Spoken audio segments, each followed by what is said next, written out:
사진 한 장 보여드리겠습니다. 연세가 많으시죠?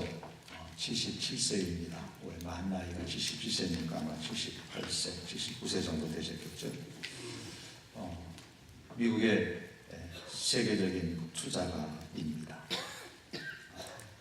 이분이 최근에 일본의 니혼게이자니 신문과 인터뷰를 했는데 일본 신문과 기자를 인터뷰를 하면서 자기는 일본 주식을 다 팔았다 그러면서 그 대신에 북한의 전 재산을 투자하고 싶다라는 말을 했습니다. 이어서 그는 북한이 80년대 초에 중국과 같다면서 앞으로 10년, 20년 후 한반도에 관심이 쏠리고 북한의 문도 열릴 것으로 내다보았습니다. 또한 그는 일본의 국가 부채 문제를 지적하면서 빚을 갚기 위해서 국채를 발행하는 악순환에 빠져 있다고 지적하면서 내가 만약에 10살의 일본인이라면 일본을 떠나서 다른 나라로 이주하는 것을 생각할 것이다 이렇게 말한 바가 있습니다. 듣는 일본 기자가 기분 나빴겠죠. 신문 보는 일본 아마 사람들도 기분이 안 좋았을 겁니다. 그의 이 같은 말은 그의 개인적인 견해로 무시할 수도 또 틀릴 수도 있겠지만 지금 세계의 이목이 한반도에 집중되어 있다는 하나의 증거를 보여주는 것이기도 합니다. 세계는 희망을 안고 한국 땅을 지금 바라보고 있습니다. 이런 시점에 우리 성도들은 남북 평화와 통일, 또 무너진 북한 교회의 회복, 그리고 그에 못지않게 남북 평화의 때가 왔을 때에 그 기회를 복음으로 감당할 수 있는 한국 교회의 회복, 여기에 대한 희망을 주는 그런 교회, 그런 우리 사람이 될 수 있어야 됩니다. 느헤미야서의 이 주제는 바로 회복과 희망이라고 할 수 있습니다. 느헤미야에서 활동하고 있을 그 당시에 그의 나이가 얼마나 되었는지는 모르지만 그는 유다 나라가 아니라 바사 나라에 사는 동포였습니다. 요즘으로 말하면 제일동포, 제미동포, 제중동포 이렇게 말하는 것처럼 그렇게 표현한다면 뭐라고 해야 되겠습니까? 제바동포인지 제바사동포인지 어쨌든 그렇습니다. 그런 느헤미야를 성경은 본국에 있는 이스라엘 자손들에게 희망을 주는 사람이었다라고 소개를 하고 있습니다. 느헤미야서 2장 10절에 보시면 예루살렘에 온 느헤미야를 일컬어서 이스라엘 자손을 흥왕하게 하려는 사람이 왔다고 했습니다. 쉬운 성경에는 이스라엘 백성을 도우러 온 사람이라고 했고 현대인의 성경에서는 이스라엘 사람의 복지를 위해서 일할 사람이라고 했습니다. 어떻게 해석을 하든 그 의미는 느헤미야는 유다 나라와 그 백성을 위하여 희망을 만드는 사람이었다라고 말할 수가 있습니다. 조국 땅과 백성들을 위하여 희망을 만드는 사람으로서 느헤미야가 했던 그 첫 번째 일은 바로 기도였습니다. 본문 6절에 보면 이제 종이 이스라엘 자손을 위하여 주야로 기도하오며 그랬습니다. 느헤미야는 조국 땅과 백성을 위하여 주야로 기도했던 사람입니다. 오늘 본문 1장 4절에서 11절까지는 느헤미야가 자기 나라와 그 백성을 위해서 기도하는 내용입니다.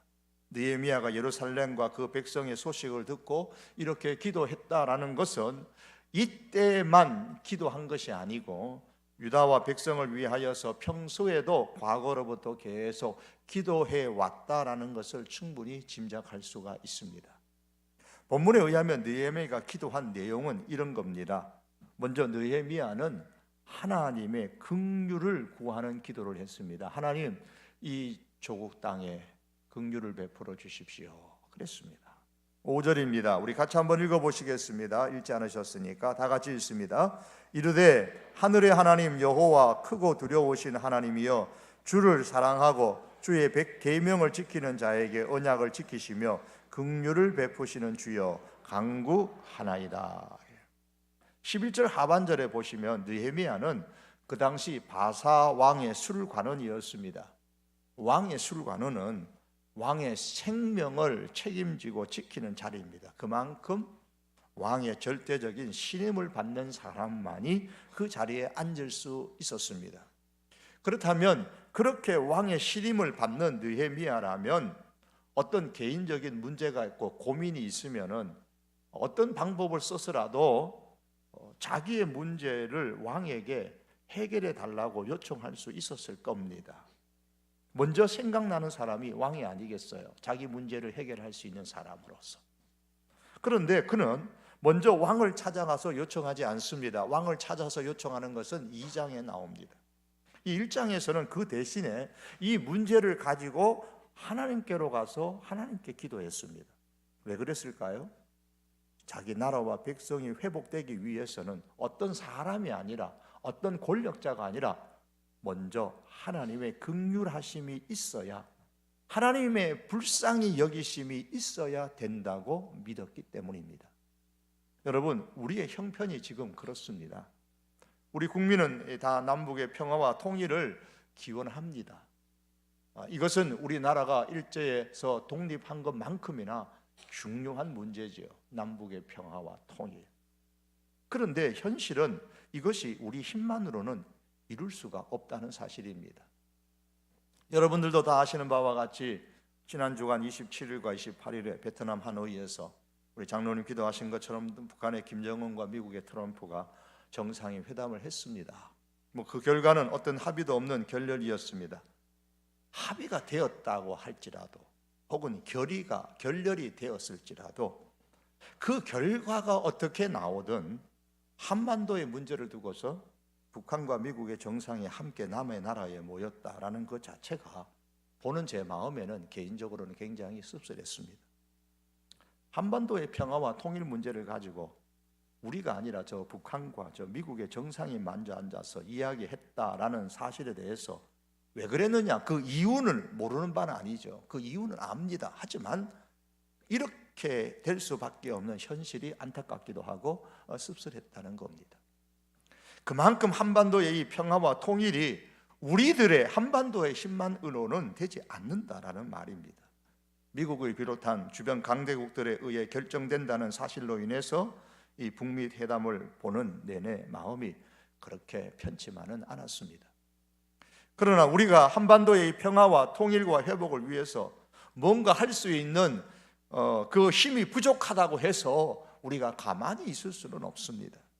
우리의 힘만으로는 할 수 없기 때문에 우리 하나님을 믿는 사람으로서 우리는 느헤미야처럼 하나님께 희망을 두고 하나님의 긍휼히 여기심을 더욱 간절하게 간구해야만 합니다.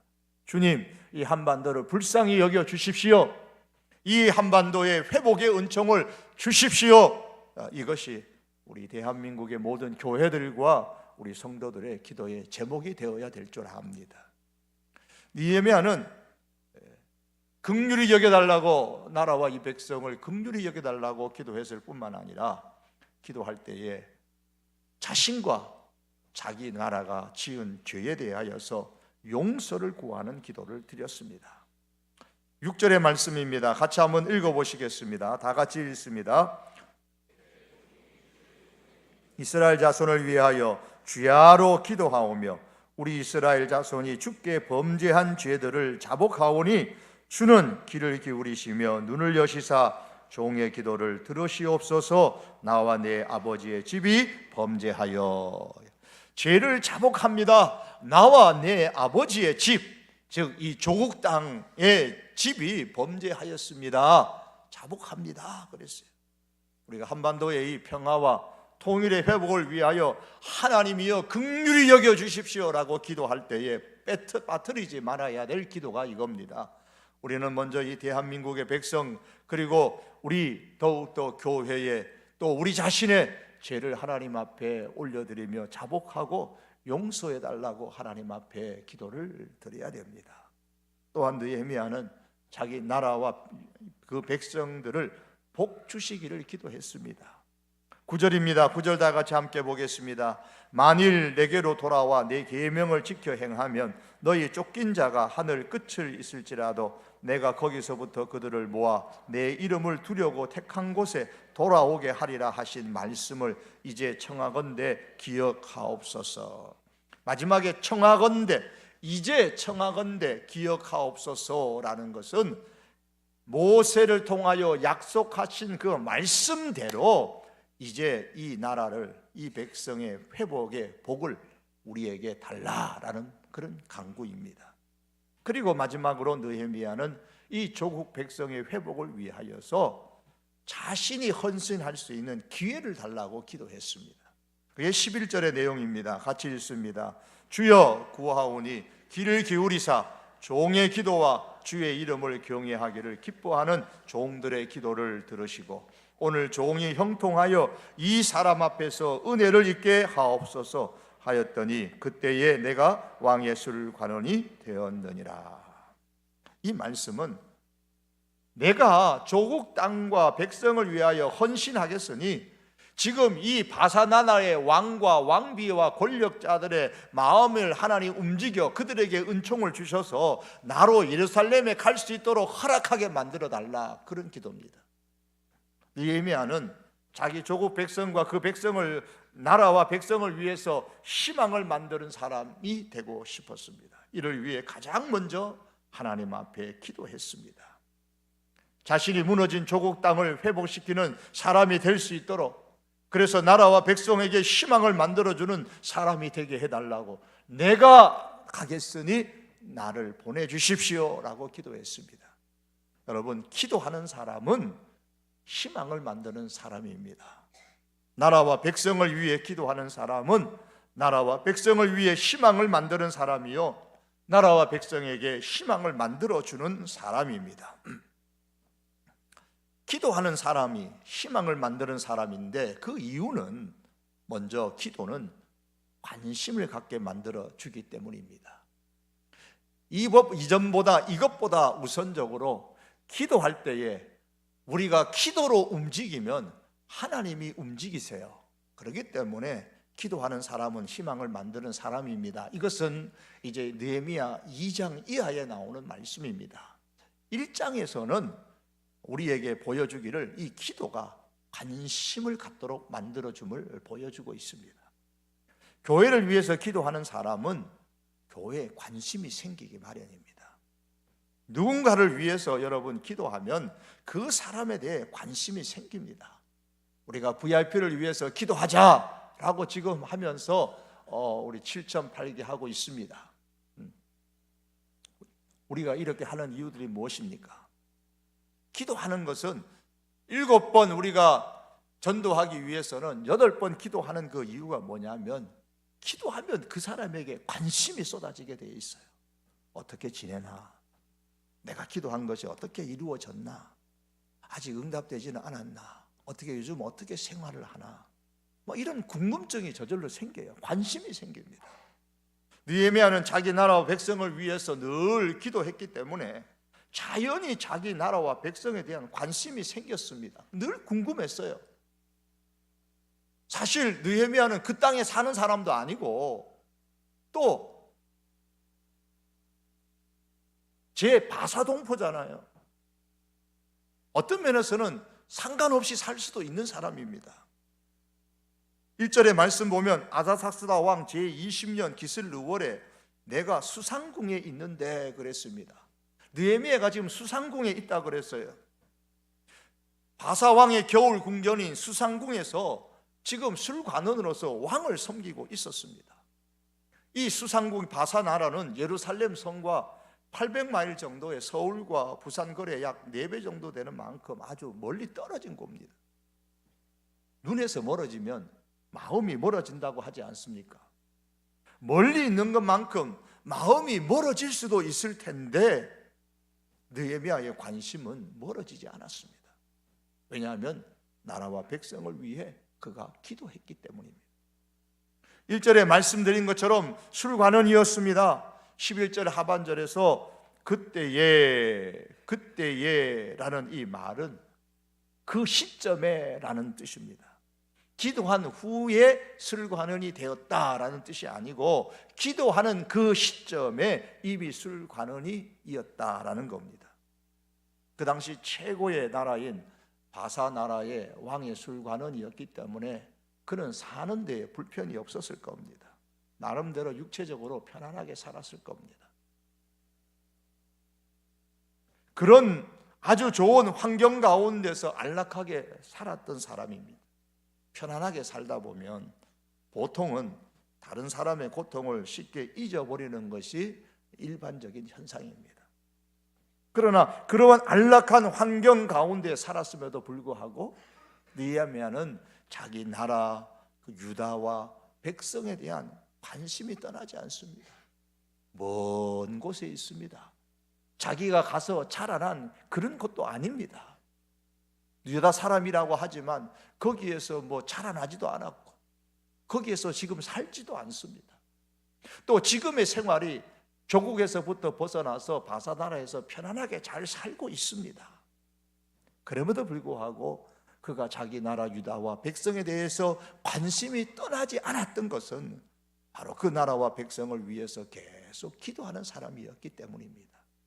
사랑하는 성도 여러분, 우리의 조국 대한민국과 우리 백성에 대해서 얼마나 관심이 있으십니까? 어느 분이 국가의 배신이라는 책을 썼는데 그 책에 보면 한국 현대사 가운데서 배신국가, 폭력국가, 무능국가가 있었는데 국민이 그로 인해서 매우 힘든 때가, 고통을 겪은 때가 있었다. 그러면서 구체적인 사례를 들어서 이렇게 설명을 개인적으로 그렇게 주장을 했습니다. 엄밀하게 말하면 배신국가나 폭력국가나 무능국가가 있는 게 아니고 배신정부, 폭력정부, 무능정부가 있는 것이죠. 보는 관점에 따라서 그 정부가 무능정부냐, 폭력정부냐, 배신정부냐라는 것은 사람마다 다르겠습니다만은 어쨌든 이분은 주장을 했습니다. 국가가 폭력적이고 국가가 무능하고 국가가 배신하는 게 아니라 정부가 그렇게 하는 거예요.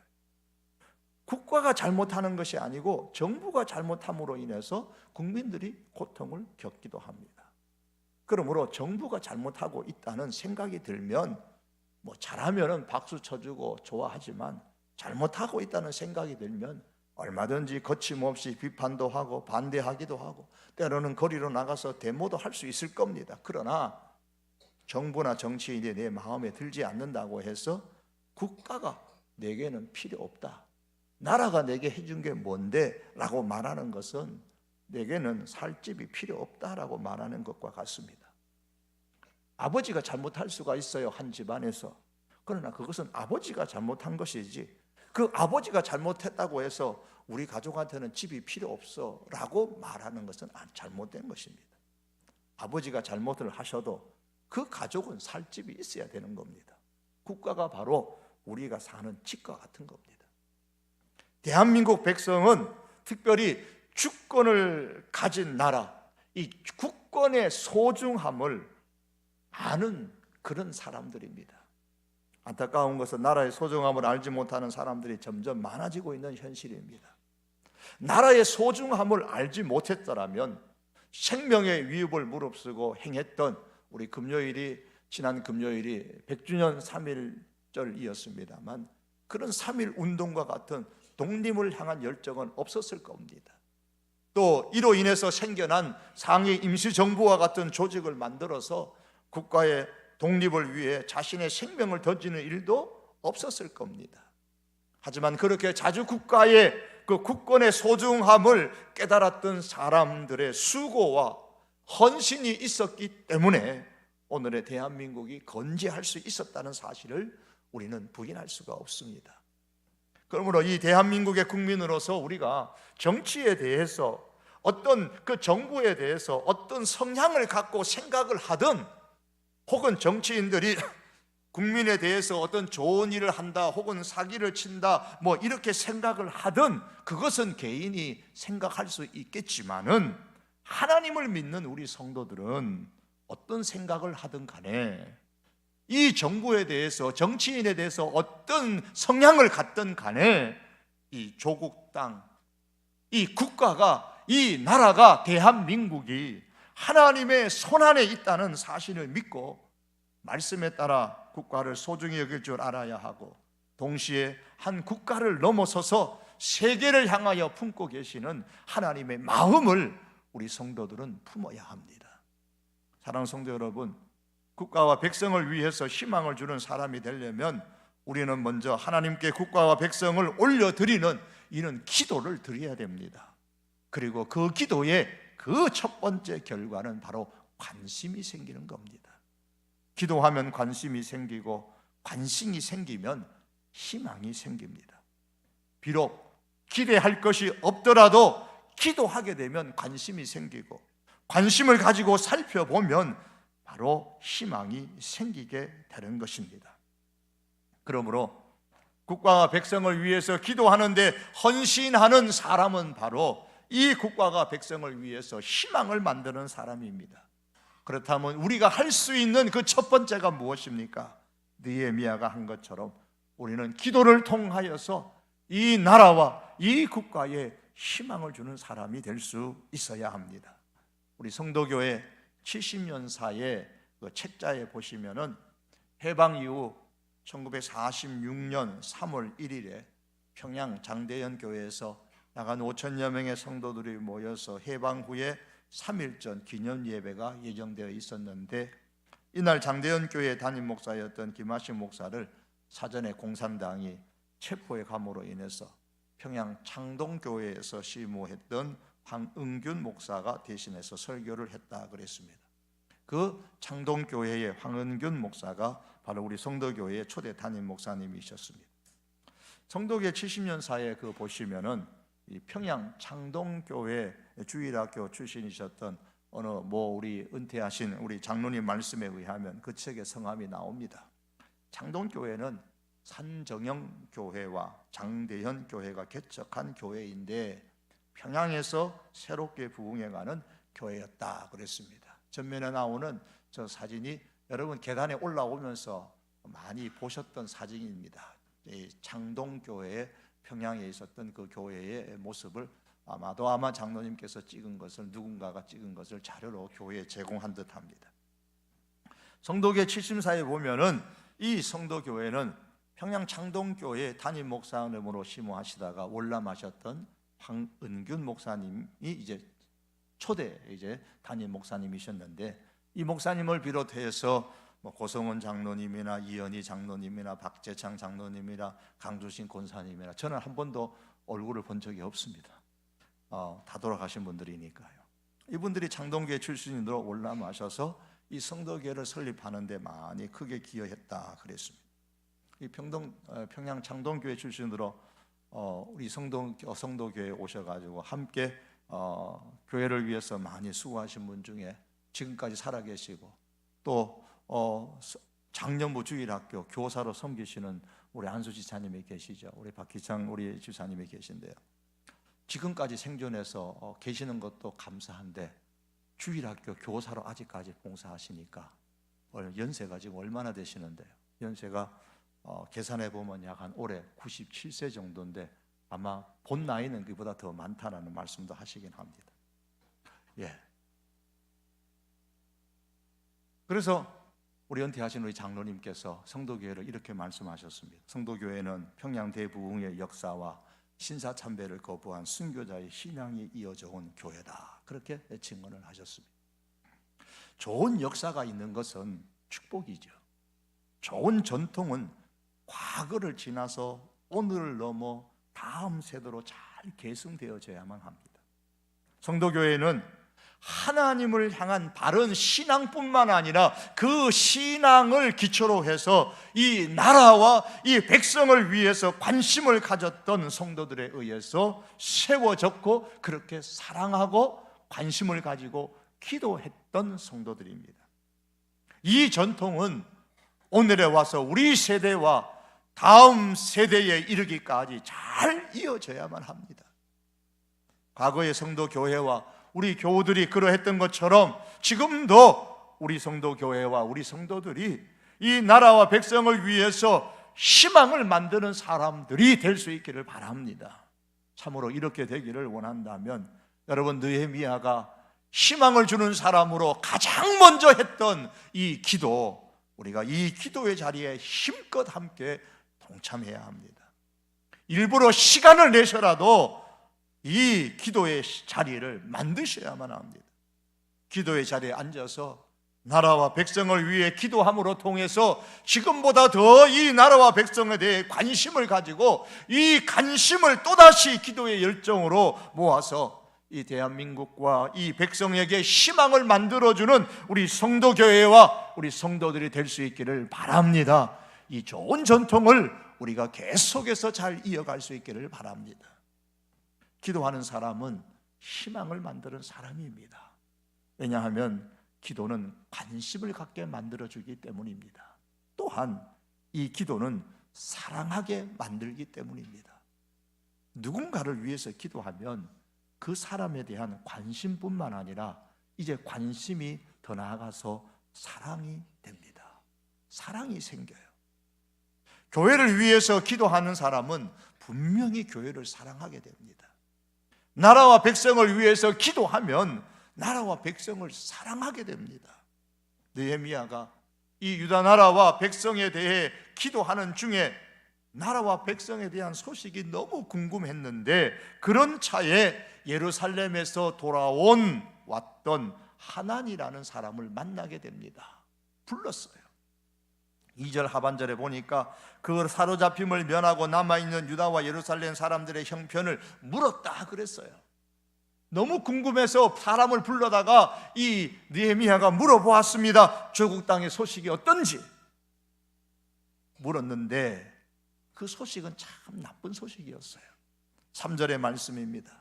그 3절에 보면 조국 백성들이 사는 형편이 비참하다는 소식이 들려왔습니다.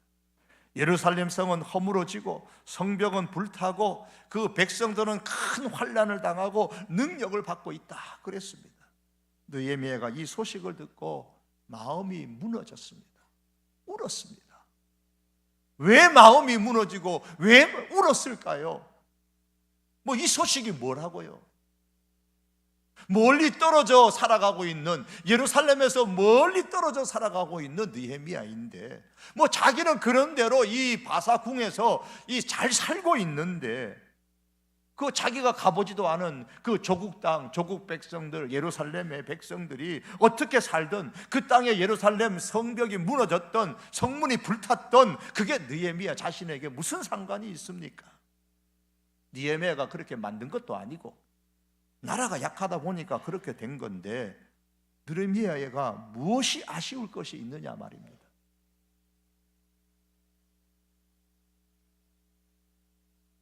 그렇게 된 것이, 예루살렘이 그렇게 된 것이, 예루살렘 백성이 그렇게 고통을 겪는 것이 느헤미야와는 아무런 상관이 없습니다.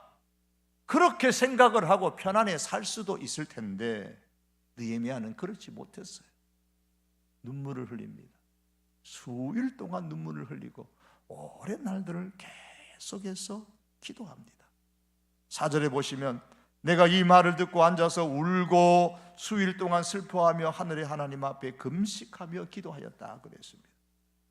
조국 땅의 그 나쁜 소식을 듣고 주저앉아 울며 기도했다는 것은 그만큼 눈물의 기도는 바로 조국을 사랑했다라는 증거입니다. 여러분, 기도하면 사랑하게 되고 사랑은 희망을 만드는 것입니다. 사랑하는 사람의 마음에도 희망이 생기게 되고 사랑을 받는 사람의 마음에도 희망이 생기는 겁니다.